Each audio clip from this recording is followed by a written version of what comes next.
నా పేరు గంగాధర కనకయ్య ముదిరాజ్. నేను కరీంనగర్ ఉమ్మడి జిల్లా ముదిరాజ్ మహాసభ అధ్యక్షుణ్ణి.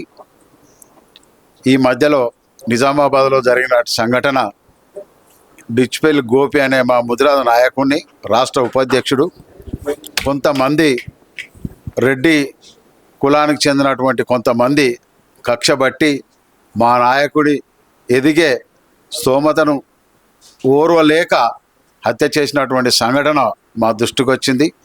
దీన్ని రాష్ట్ర వ్యాప్తంగా కూడా తీసుకుపోవడం జరిగింది. ఈ మధ్యలోనే మేము ప్రభుత్వానికి విన్నపించడం కూడా జరిగింది. మా నిజామాబాద్లో ఉన్న నాయకులు కూడా పోలీసు వాళ్ళకు కూడా మరి ఒత్తిడి చేయడం కూడా జరిగింది.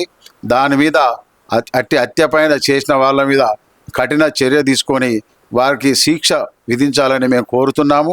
అటువంటి విధంగా మా నాయకునికి ఏ రకమైన ఇబ్బందులు జరిగిన మాట వాస్తవమే.